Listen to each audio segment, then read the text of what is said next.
안녕하세요 여러분, 맥스킴입니다. 오늘은 유경수 여사 추모 백목년에 대해 알아보고자 합니다. 1950년 8월 이종 사촌인 송제천의 소개로 그 당시 소령이었던 박정희와 만남을 가졌습니다.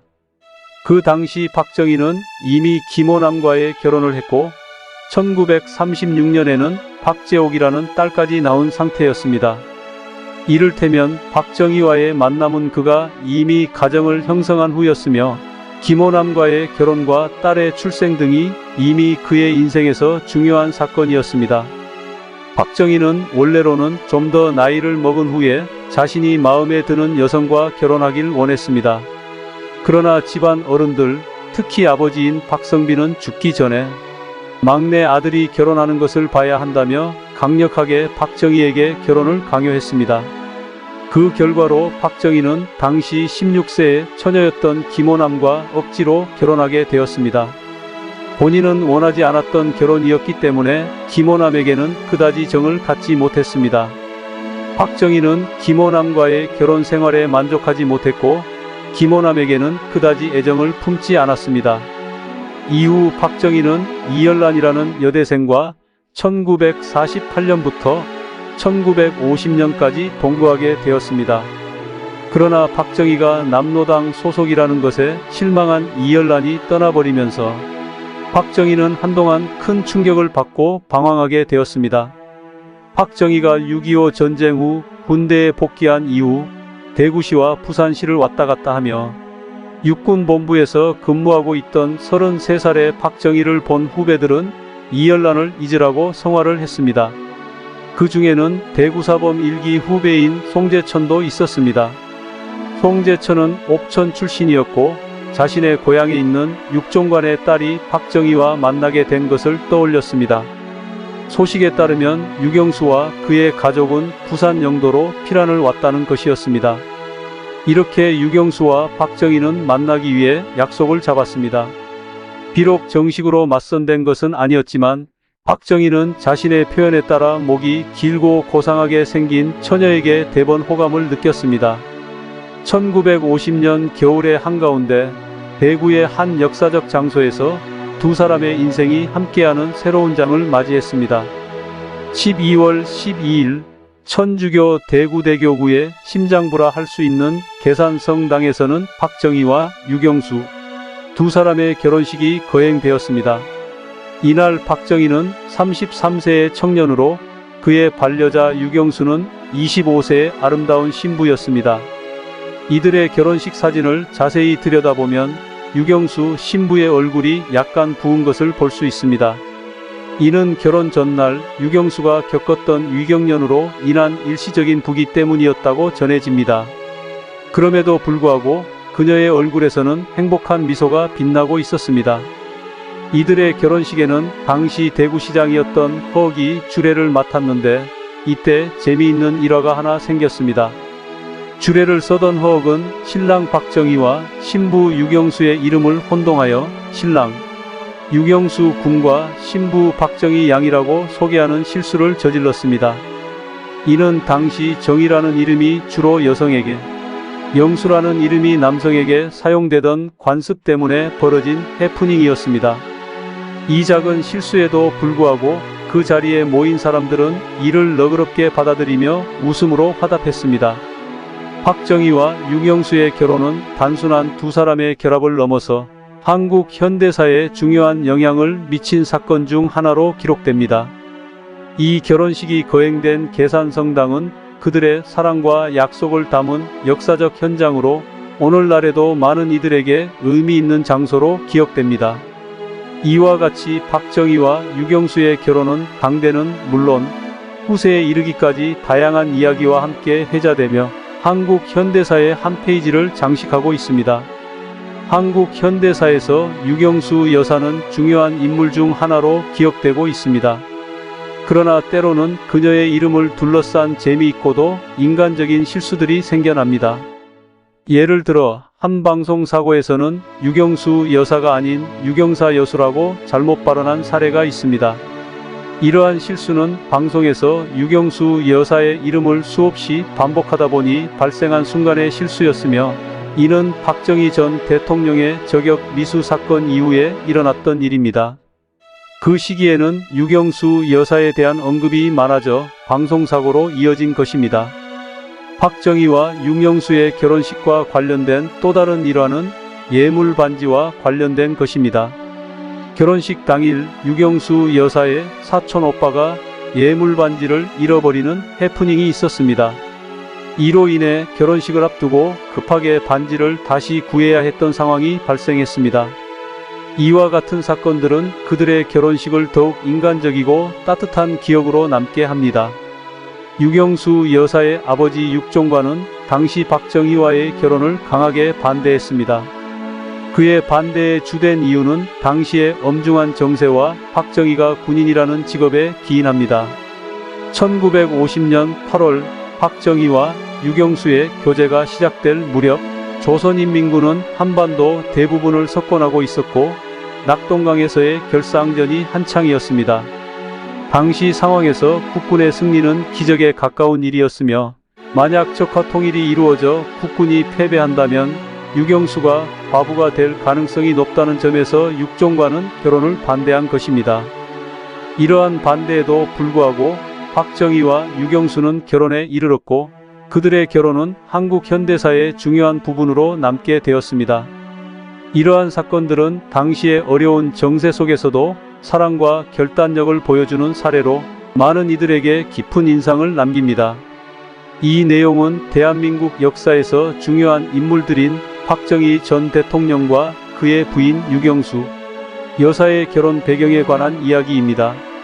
유경수 여사의 아버지 육종관은 당시 사회적 지위나 배경을 중시하는 인물로 자신의 가문과 자부심이 매우 높았습니다. 그는 딸 유경수에게 좋은 혼사를 원했고, 이미 마음에 드는 사윗감을 정해놓고 혼담을 진행하고 있었습니다. 그러나 유경수 여사는 육종관의 선택과는 다른 길을 선택하여 당시 잘 알려지지 않았고 자식이 있으며 첫 아내와 이혼한 상태였던 박정희에게 시집을 갑니다. 당시 이 결정은 여러모로 충격적인 소식이었고 육종관은 딸의 결정을 받아들이지 못했습니다.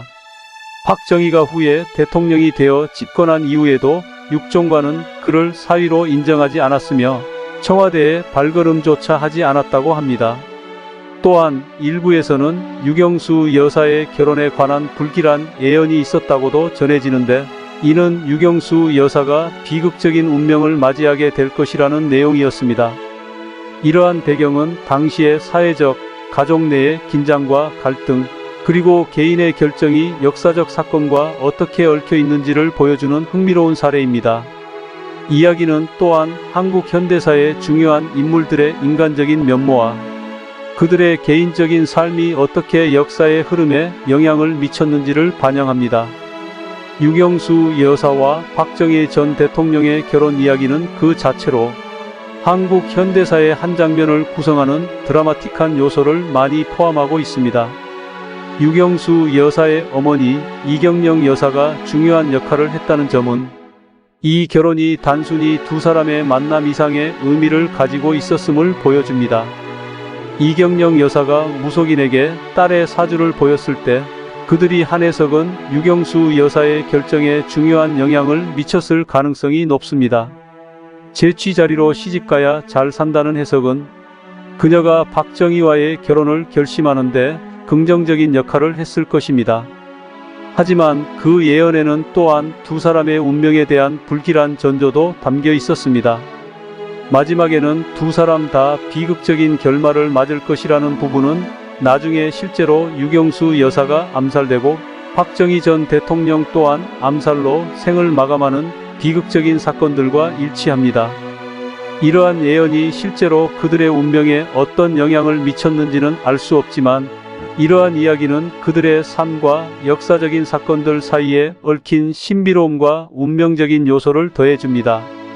결국 유경수 여사와 박정희 전 대통령의 결혼과 그들의 삶은 한국 현대사에서 중요한 사건들과 깊이 연관되어 있으며 그들의 개인적인 결정과 운명이 어떻게 역사의 흐름에 영향을 미쳤는지를 보여주는 사례로 남아 있습니다. 이러한 이야기는 역사의 한 페이지를 넘어 사랑과 운명, 가족 간의 갈등과 화해, 개인의 의지와 사회적 조건 사이의 복잡한 관계를 탐구하는 데 있어 풍부한 자료를 제공합니다. 박정희 전 대통령과 관련된 김종필의 회고록에 나오는 이야기는 한국 현대사의 중요한 인물들 사이에서 벌어진 복잡한 인간관계와 그들이 겪은 역사적 사건들에 대한 신비로운 예언이 실현되었다는 점을 보여줍니다. 백운학이라 불리는 역술인이 박정희 전 대통령에게 한 예언은 당시 많은 사람들에게 큰 영향을 미쳤을 것입니다. 각하 한 20년 가겠습니다. 소신껏 하십시오. 라는 말은 박정희 전 대통령이 국정을 이끌 시간에 대한 긍정적인 예언으로 해석될 수 있으나 김종필에게만 전한 끝에 험하게 돌아가실 것 같아요. 라는 말은 그의 운명에 대한 불길한 전조였습니다. 실제로 박정희 전 대통령은 1961년 쿠데타를 통해 실권을 잡은 후 약 18년간 한국을 이끌었으나 1979년 자신의 최측근이었던 김재규 중앙정보부장에 의해 암살되는 비극적인 운명을 맞이합니다. 이러한 사실은 백운학의 예언이 실제로 현실이 되었다는 것을 보여주며 당시 사람들 사이에서 이러한 예언이 어떤 영향을 미쳤을지 상상할 수 있게 합니다. 유경수 여사의 결혼과 관련된 육종관의 행동도 이 복잡한 역사적 사건의 일부입니다. 유경수 여사의 결혼식에 찾아오지 않았을 뿐만 아니라 이경영 영수 모녀와의 관계도 멀어졌고 경제적 지원도 하지 않았다는 것은 가족 간의 깊은 갈등과 이해관계가 얽혀 있었음을 보여줍니다. 이러한 사건들은 한국 현대사의 중요한 인물들의 삶 속에서 벌어진 다양한 사건들이 어떻게 상호 연결되어 있는지를 드러내며 역사적 사건의 배후에 있는 인간적인 요소와 동기를 이해하는 데 중요한 통찰을 제공합니다. 이 모든 이야기는 역사적 사건과 인물들의 삶을 보는 데 있어 단순한 사실의 나열을 넘어서 그 속에 담긴 인간의 감정, 운명의 변화, 그리고 역사의 흐름을 좌우한 결정적인 순간들을 이해하는 데 도움을 줍니다. 역사를 통해 우리는 과거의 인물들이 직면했던 도전과 그들이 내린 결정들로부터 배울 수 있으며 이러한 이해는 현재와 미래의 선택에 영향을 미칠 수 있습니다. 육종관이 사위 박정희에 대해 죽음이 임박한 시점에서 한 사관은 한국 현대사의 복잡한 인간관계와 운명의 전환점을 상징적으로 보여줍니다. 내가 부족하여 큰 인물을 못 알아봤다. 라는 말은 육종관이 자신의 생애 마지막 순간에 박정희의 진가를 인정했음을 보여주며 이러한 인정은 깊은 반성과 사과의 마음을 담고 있습니다. 육종관의 죽음은 그가 가졌던 애영과 그의 딸 유경수 및 사위 박정희의 비극적인 운명과 깊이 연관되어 있으며 이러한 사건들은 한국 현대사에서 중요한 순간들 중 하나로 기록됩니다. 결혼 후의 생활은 유경수와 박정희 부부가 어떻게 함께 어려움을 극복하며 살아가려고 노력했는지를 보여줍니다. 노량진에서의 신접살림과 구멍가게 운영은 군인으로서의 박정희의 박봉에도 불구하고 부잣집에서 자란 유경수가 스스로 어려운 길을 택한 것으로 이들의 겸손하고 열심히 살아가려는 태도를 반영합니다. 이러한 생활은 두 사람이 당면한 경제적 어려움을 극복하려는 의지와 함께 훗날 박정희가 한국의 대통령으로서 나라를 이끌면서 보여준 리더십의 초석이 되었을 수 있습니다. 이러한 이야기는 개인의 삶 속에서 겪는 시련과 도전, 그리고 그 속에서 발견되는 사랑과 희망, 그리고 궁극적인 운명의 이야기를 통해 우리는 역사적 인물들이 단순한 공적인 이미지를 넘어서 어떠한 인간적인 면모를 가지고 있었는지를 이해할 수 있습니다.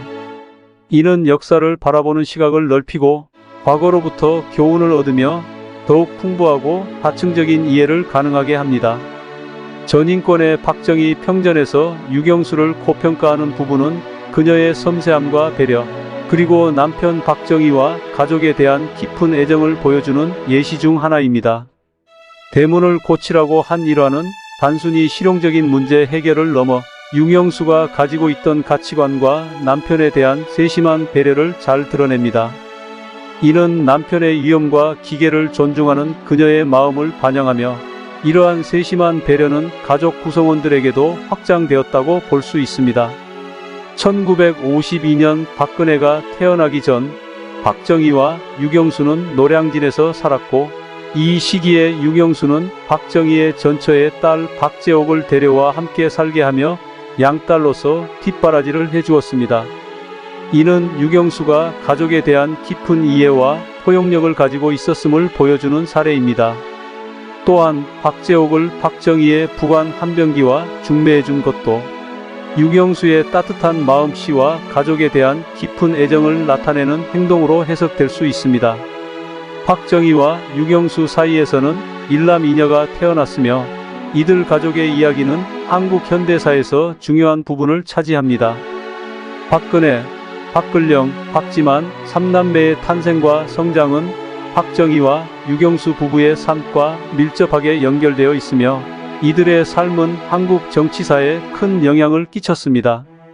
유경수의 이러한 배려와 포용력은 단순히 개인적 차원을 넘어서 한국 현대사에서 중요한 가치로 여겨질 수 있으며 그녀의 삶과 행동은 오늘날에도 많은 사람들에게 깊은 인상을 남깁니다.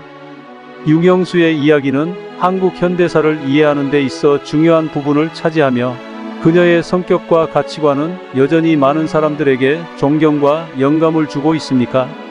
봉두환의 회고를 통해 볼 때 한국의 정치 및 방송 역사에서 그의 역할과 변화는 상당히 주목할 만합니다. 봉두환은 TBC에서 비판적인 논조를 가진 진행자에서 전두환 신군부 이후 보수 정치인으로 전환해 민주정의당 소속 국회의원을 지냄으로써 한 개인이 어떻게 시대의 변화와 함께 변모할 수 있는지를 보여줍니다. 이 과정에서 그는 노태우의 제육공화국 시기에 눈밖에 나기도 했으나 그의 인생은 단지 정치적 경력에만 국한되지 않았습니다. 40년 이상 소록도 한센병 환자들을 도와온 그의 노력은 사회적 약자에 대한 깊은 관심과 애정을 드러냅니다. 특히 유경수 여사와의 인연을 통해 나환자들의 복지와 치료에 기여한 사실은 그가 단순한 정치인이 아니라 인도주의적 가치를 실천한 인물임을 보여줍니다. 유경수 여사가 나환자들을 위해 공중목욕탕을 지어준 일화는 그녀가 단지 대통령의 부인이 아니라 직접 사회적 약자의 삶의 질 향상을 위해 노력한 인물임을 강조합니다. 또한 TBC나 TBS 동아방송이 정부 비판으로 어려움을 겪을 때 유경수 여사가 중재자 역할을 했다는 사실은 그녀가 단순히 정치적 입장만을 대변하지 않고 더 큰 원칙과 가치를 위해 노력한 것으로 해석될 수 있습니다. 이러한 역할은 그녀에게 청와대 안의 야당이라는 별명을 가져다 주었으며 이는 정치적 다양성과 균형을 중시하는 그녀의 태도를 반영하는 것일 수 있습니다. 이와 같은 봉두환과 유경수 여사의 이야기는 한국 현대사에서 개인이 어떻게 사회적, 정치적 변화에 기여하고 영향을 미칠 수 있는지를 보여주는 사례 중 하나입니다. 그들의 삶과 행동은 오늘날에도 여전히 많은 이들에게 영감을 주며 과거를 통해 현재를 이해하고 미래를 준비하는 데 중요한 교훈을 제공합니다. 유경수 여사는 대한민국 역사에서 특별한 인물 중 하나로 기억됩니다. 그녀는 한복을 즐겨 입고 소박하면서도 꼼꼼한 인상을 남겼습니다. 청와대에서는 많은 민원과 편지를 처리하며 통치의 한 축을 담당했다고 할 수 있습니다. 청와대 제2부속실의 스태프를 이끌며 민원 접수 등의 고유 업무를 챙기는 한편 일부 고위직을 견제하는 등의 눈에 띄지 않는 역할도 수행했습니다. 유경수 여사는 또한 아이들과 사회적 약자에 대한 깊은 관심을 가지고 있었습니다. 대한제국 최후의 황태자 영친왕의 부인 이방자 여사와 함께 고아원과 보육원에서 봉사활동을 했으며 한센병 환자들을 위해서도 많은 노력을 기울였습니다. 특히 한센병 환자들에 대한 그녀의 관심과 노력은 1973년 청와대에서 한센인들을 위한 다가회를 열고 구호물자를 보내는 등의 행동으로 잘 나타납니다.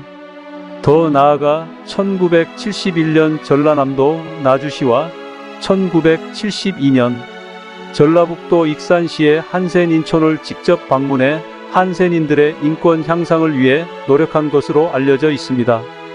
유경수 여사의 이러한 활동은 당시 사회적 약자에 대한 인식 개선에 큰 영향을 미쳤을 뿐만 아니라 오늘날에도 많은 이들에게 귀감이 되고 있습니다. 그녀의 따뜻한 마음과 행동은 여전히 많은 사람들에게 기억되고 존경받고 있습니다. 유경수 여사의 한센병 환자들에 대한 따뜻한 관심과 행동은 당시 사회에서 큰 파장을 일으켰습니다. 그 시대의 배경을 고려해 볼 때 한센병에 대한 부정적인 인식이 만연했던 상황에서 고위 정치인의 배우자가 직접 한센병 환자들을 찾아가는 것은 굉장히 이례적인 일이었습니다. 유경수 여사의 이러한 행보는 한센병 환자들뿐만 아니라 사회 전반에 대한 인식 개선에 긍정적인 영향을 미쳤고 그 영향은 오랫동안 지속되어 왔음을 알 수 있습니다. 유경수 여사가 1974년 소록도 양로원 준공식에 참석하려 했으나 불의의 사고로 세상을 떠나면서 그 계획이 이루어지지 못했지만 그녀의 뜻은 이후에도 이어져 2000년대에 이르러 김대중 전 대통령의 부인 이희호 여사가 소록도를 방문하게 되었습니다. 이러한 연속성은 유경수 여사의 노력이 한시적이지 않고 지속적인 영향을 끼쳤음을 보여줍니다. 또한 유경수 여사의 영향은 정치적 지지도에도 반영되는데 전통적으로 민주당이 우세한 전라도 지역에서 소록도에 위치한 투표소에서만 유독 다른 결과가 나타난 것은 이 지역 주민들이 유경수 여사에 대한 감사와 긍정적인 기억을 가지고 있기 때문으로 해석될 수 있습니다. 이는 유경수 여사가 한센병 환자들에게 보여준 인간적인 접근과 관심이 단순한 방문을 넘어서 실질적인 사회적 변화를 이끌어냈다는 것을 의미합니다. 유경수 여사의 사례를 통해 우리는 고위급 인사의 사회적 약자에 대한 진정성 있는 관심과 행동이 어떻게 사회 전반의 인식을 변화시키고 긍정적인 영향을 미칠 수 있는지를 볼 수 있습니다. 그녀의 이러한 유산은 한국 사회에서 오랫동안 기억되고 존중받을 것입니다. 박정희 전 대통령과 그의 가족에 대한 여러 시각과 평가가 존재하는 가운데 특히 유경수 여사에 대한 비판은 상대적으로 덜한 경향이 있습니다. 이는 유경수 여사가 정치적으로 활발하게 활동한 인물이 아니었기 때문일 수도 있습니다. 그녀는 주로 박정희 전 대통령의 배우자로서의 역할에 집중했으며 그녀의 사망은 많은 사람들에게 큰 충격과 슬픔을 안겼습니다. 따라서 반체제 또는 민주화 운동가들 사이에서도 그녀에 대한 비판은 상대적으로 자제된 모습을 보이는 것으로 해석될 수 있습니다. 박근혜 전 대통령의 경우 그녀가 정계에 입문한 이후 박정희 전 대통령에 대한 다양한 비판과 평가가 이루어졌지만 유경수 여사에 대해서는 그러한 비판이 상대적으로 적었음을 알 수 있습니다. 이는 유경수 여사의 공적인 역할과 이미지가 주로 긍정적인 측면에서 기억되고 있기 때문일 수 있습니다. 한편 김대중 전 대통령이 박정희 전 대통령을 역사적으로 재평가해야 한다고 언급한 것은 과거의 정치적 대립을 넘어서 한국 현대사에서의 중요한 인물들을 객관적으로 평가하고 이해하려는 시도로 볼 수 있습니다. 이러한 접근은 과거의 갈등을 치유하고 국민의 통합을 도모하는 데 기여할 수 있습니다. 또한 박지만 씨가 1997년 대선에서 김대중을 지지한 사실은 당시 정치적 상황과 각 정치 세력 간의 복잡한 관계를 반영하는 것일 수 있습니다. 이러한 사례들은 한국 정치사에서 개인적인 관계와 역사적인 사건들이 어떻게 서로 얽혀 있는지를 보여주는 예시가 될 수 있습니다. 유경수 여사에 대한 내용을 다루면서 한국 현대사의 중요한 인물 중 한 명으로 그녀의 업적과 기여를 조명하는 것은 매우 의미 있는 일입니다. 유경수 여사는 박정희 전 대통령의 배우자로 단순히 대통령의 부인으로서의 역할을 넘어서 국민과 소외된 계층을 위해 여러 가지 노력을 기울였던 것으로 알려져 있습니다. 유경수 여사가 노동자들의 권익 향상을 위해 노동교실 설립을 지원하고 부루 청소년들의 직업 교육을 위해 정수직업 훈련원 설립과 만화잡지, 보물섬 발간을 주도한 것은 그녀가 사회적 약자에 대한 깊은 관심과 애정을 가지고 있었음을 보여줍니다. 또한 어린이회관 건립을 통해 아동복지 향상에 기여한 점도 주목할 만합니다. 유경수 여사에 대한 긍정적인 평가가 많은 것은 그녀의 이러한 사회 공헌 활동과 대중과의 소통 능력, 인간적인 면모 때문일 것입니다. 성균관 대학교 문과대학 국어국문학과 천정환 교수가 언급한 바와 같이 대한민국 대통령 배우자 중 유경수 여사만이 국민들로부터 긍정적인 평가를 받았다는 것은 그녀가 가진 특별한 가치와 역할을 잘 보여주는 예입니다. 박근혜 전 대통령의 정치적 경력 시작과 김대중 전 대통령의 박정희 전 대통령에 대한 평가 변화는 한국 정치사에서 중요한 순간들 중 일부입니다. 김대중 전 대통령이 아태평화재단 이사장 시절 온건 보수 성향의 인사들을 영입하고 박정희 전 대통령에 대한 긍정적인 평가를 내린 것, 그리고 DJP-연합으로 집권한 이후 박정희 대통령 기념관 지원 약속 등은 다양한 정치적 배경과 시대적 상황을 반영합니다. 이러한 역사적 사실과 인물들의 이야기를 통해 우리는 과거의 정치적, 사회적 상황을 이해하고 현재에 어떤 교훈을 얻을 수 있는지 생각해 볼 수 있습니다. 유경수 여사의 행보와 기여는 오늘날에도 많은 사람들에게 영감을 주며 그녀의 업적과 정신은 계속해서 기억되고 있습니다. 유경재단과 관련된 여러 의혹들이 있네요. 유경재단은 대한민국의 유명한 비영리 재단 중 하나로 교육 및 문화사업을 지원하는 데 중점을 두고 있어요. 손기정 선수의 메달을 기증받아 보관하고 있는 것으로 알려져 있으며 손기정 선수의 장례식 당시 메달과 상장의 대여 요구를 거부한 사건은 많은 이들에게 알려져 있죠. 또한 청와대에 보관되어 있던 문화재들이 사라진 후 유경재단에서 그것들을 보관하고 있다는 의혹도 있습니다. 특히 안중근 의사의 유목 같은 중요한 문화재의 소재에 대한 의혹은 많은 관심을 받고 있어요. 하지만 유경재단이나 이와 관련된 의혹들에 대해 변화에 대해서는 최신 정보를 제공하지 못하는 점 양해 부탁드립니다.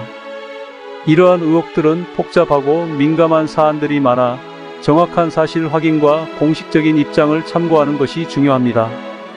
유경수 여사는 박정희 대통령의 부인으로 유경재단과도 연관이 깊은 인물입니다. 하지만 유경수 여사의 사망 후 발생한 일들로 정치적 맥락을 이해하고 다루어야 할 필요가 있습니다. 사망 1974년 8월 15일 대한민국의 광복절 29주년을 맞이한 날은 아픔과 슬픔이 교차하는 역사적인 순간이었습니다. 이날 문세광에 의한 저격 사건으로 유경수 여사가 불의의 사고로 목숨을 잃게 되었고, 이 사건은 대한민국 현대사에 큰 충격과 슬픔을 안겼어요.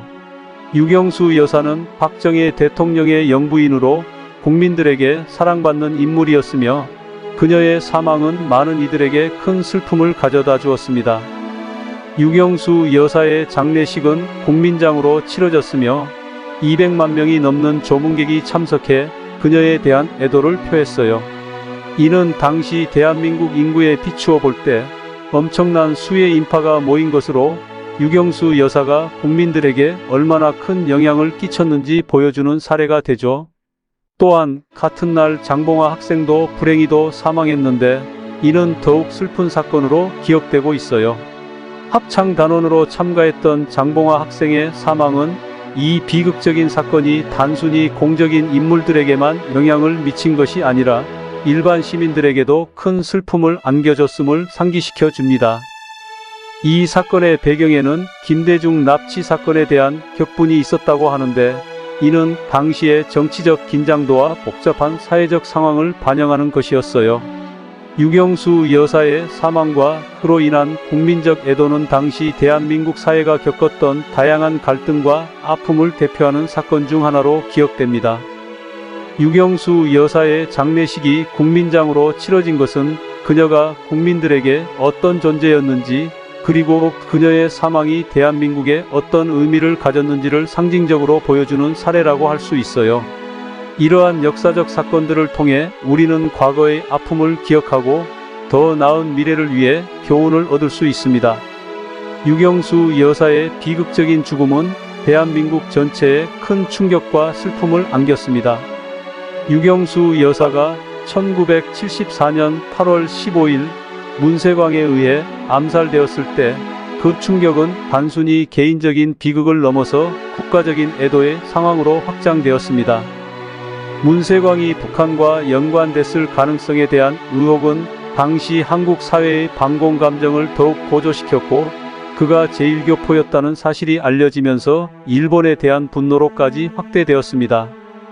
이러한 상황에서 일본 정부가 문세광에게 일본인 명의의 여권을 발급해 준 것에 대한 책임을 인정하고, 다나카 가쿠에이 당시 총리가 친필로 사과의 뜻을 전한 것은 당시에 긴장된 한일 관계에 잠시나마 숨통을 틔워 주었습니다. 또한 미국의 중재 역시 중요한 역할을 했으며, 이는 한일 관계가 더욱 악화되는 것을 막는 데 기여했습니다. 박정희 대통령의 유경수 여사에 대한 개인적인 슬픔도 국민들에게 깊은 인상을 남겼습니다. 유경수 여사의 장례식에서 박정희 대통령이 청와대 철문을 붙잡고 눈물을 흘리는 모습은 많은 이들에게 깊은 슬픔과 연민을 불러일으켰습니다. 이 장면은 당시 대통령으로서의 권위와는 별개로 한 인간으로서 겪는 깊은 슬픔과 상실감을 보여주는 순간으로 평가받습니다. 유경수 여사의 죽음과 그 이후의 사건들은 한국 현대사에서 큰 전환점이 되었으며, 한국 사회의 반공주의 감정, 한일 관계, 그리고 당시 정치적 상황에 깊은 영향을 미쳤습니다. 이러한 역사적 사건을 통해 우리는 당시의 복잡한 국내외 정세와 인간적인 감정의 교차를 이해할 수 있습니다. 유경수 여사의 사망과 관련된 이야기는 오랜 시간 동안 많은 이들의 관심을 끌어왔습니다.